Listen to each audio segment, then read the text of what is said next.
We're continuing our region-by-region outlooks on TexasFootball.com. Region 4 of 3A Division 2 is going up today. And so we figured we would take a look at 3A Division 2 as a whole heading into 2017. We start, of course, with the reigning champions. The reigning champions are the Gunter Tigers. Mm-hmm. They soared through Region 2. Looked great doing it. Now, the question is, Gunter came out of nowhere, right? Right. Gunter was a team nobody saw coming. Correct. What Jake Fizzell did, DCTF Live Zone, Jake Fizzell did at Gunter was really remarkable. Yep. And that offense hummed. It looked really good. It was really fun to watch. Now, the paradigm shifts. Because you have gone from the hunter to the hunted. Mm-hmm. How does Gunter handle not being the hunter? Do you see what I did there? Wow. Okay. And they're going to have to do it with a lot of new faces because the key playmakers from that championship squad are gone. They are. Now they are bringing back a fair amount of their defense. Yes. I think their defense, and that's going to be key for them. But the offense has got to reload. They only bring back 12 starters. Mm-hmm. Now, that said, I do think they're probably the favorite in Region 2. Yeah. I think Region 2 is a little... They're a product of the region. I think they're a product of the region. Yeah. That you look through. Harmony looks like they could have a breakout year after a nice year last year. They went 3 wins in 2014 to 9 last year. Nakona maybe in the mix. The Indians maybe in the mix. And same with Winona. If you're a believer in a team kind of surging forward to take down Gunter in Region 2, those are probably the best candidates. That said, I think Gunter enters the year as favorite to win Region 2. I don't think that's a real hot take. I think that's kind of where I see it. Okay. Let's look at their region, their bracket counterpart. Okay. Region 1. Region 1, on the other hand, is just a minefield. Yep. Okay. It starts with the team that really that Gunter's win over them really sparked everything, right, and caught everybody by surprise. Because we were all thinking, okay, good for you, Gunter. You did great. You made it through Region 2. Now you're going to get killed by Canadian. Because this is Canadian, right? Yep. This is Canadian. Yep. Canadian is an interesting squad. They do bring back a 1,600-yard rusher in Chris Jones. They bring back Alexis Flores, who had another 10 touchdowns on the ground as well. They do have to replace their quarterback. Colton Duthid is gone. Yep. So they have to replace a quarterback. The defense looks like it'll be pretty solid. They gave up 15 points per game last year, and they bring back a fair amount from there. Right. However, if you are looking for a team, if you want to, let me say this right now.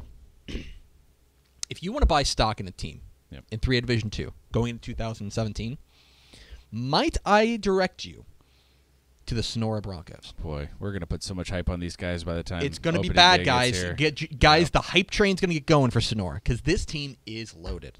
This team is outstanding. They bring back Caden Cordell, 4,000-yard passer last year, 59 touchdowns. They bring back Jarrett Jackson, who had 2,100 total yards and 35 total touchdowns last year. They bring back they do have to replace some on the offensive line, and that's the big key for me. Right. But the defense looks like it'll be great again. They are to me no worse than co-favorites in Region 1. And probably most importantly, to get back to Canadian, there is no more Cameron Copley, the greatest winner in all of Texas sports history. That's a great point. He gone. He is gone. And he is our loss, but he is the gain of everyone that they play. Correct. So Eastland could be in the mix as well. Their defense should be pretty solid. They bring back a fair amount of talent from that squad. Same thing with Idalou. Idalou is always in the mix. Idalou is a squad that won a title a couple of years ago. They're always in the mix in Region 1. You got to watch out for them. For me, Canadian and Sonora 1 and 1A in some order in that region, in Region 1. Swing over to the other side of the bracket. Let's take a look at Region 3. Region 3 is the speed region, okay? There's tons of speeds, tons of athleticism out there in East Texas. ARP is going to be really dangerous. Yep. ARP is going to be really dangerous. Dale Irwin's squad went to the semifinals last year, barely lost to Bowling when they I think they missed 3 extra points. They lost 19-18. They bring back DeMarvion Overshone, who is the guy you need to know. Right. He is Casey Medlock. Casey Medlock. He is their superstar defender. But this is a squad that is really, really good. Running back DeMontre Wade is going to be really, really solid. 1,200 yards last year. They bring back a solid offensive line. Watch out for Arp. Watch out, of course, as always, for Newton. Right. Newton is kind of they are the team to beat in Region 3 until they get beat. And this squad looks like they're going to be loaded again. Their loss to ARP last year, kind of, we were pretty sure we were getting Newton in a title game until then. We really thought we thought it was going to be Canadian Newton, yeah. and we didn't get either of them. Yeah. So, Newton, of course, the team to watch. Darwin Barlow's the guy to know. They're a 1,300 yard. They really just have to replace Brock Barbe at quarterback, and otherwise they're pretty much set. Otherwise they're there. The other teams to watch there are Elysian Fields and Crockett, but they have some replacements to make there. Crockett loses Lucky Daniels, but that's a pretty good squad there that Jimmy Thompson's got. And then, go ahead. Region 4. Loaded. Region 4's got a couple guys. Loaded. Everyone's back. Region 4's got a couple. Everyone's back. Region 4's got a couple guys. Okay. The only guy. Well, no, that's not true. That's not true. One guy. One guy. Michael Everett from Odom is gone. Yeah. The superstar quarterback who put up crazy numbers for Odom over his career is gone. And their head coach is gone. And their head coach is gone. Yeah. But they do bring back the outstandingly named Jackson Bueno. They bring back Matt Ramirez. They bring back Rudy Pizzana. They're going to have weapons, but the question is, of course, you lose the key figure of that offense. What does Odom look like? But look, you're exactly right. Everyone's back. Vernon Jackson's back at bowling. Yep. Okay? And I know that they were disappointed with their performance in a title game, but they're bringing back 12 starters from last year, including Vernon Jackson, who is basically a linebacker playing running back. Or playing quarterback and running back. He is a bruiser. Yep. And so he's going to give them a chance to win every game. Yep. How the defense continues to gel around their outstanding quarterback, kind of for me, is the tale for bowling. Lexington, holy cow, 11 wins last year, and the expectations are only going higher.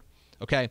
They put up 51 points per game. They're bringing back Walker Hess. They're bringing back Jacoby Cooper. They're bringing back Sam Perry. They're bringing back a lot on this defense. This is a really, really, really loaded team. Okay? Oh, and by the way, East Bernard. Oh, yeah. The team that beat Bowling in District. Yes. The team that beat Bowling in District. 6 starters on both sides of the ball. Oof. The slot T is going to be great. Yep. Running back DeLeon Parkins is going to be the figurehead there, but they've got a 1,300-yard rusher at fullback in Locke Rowley. This team's going to be dangerous. Region 4 is a brutal region.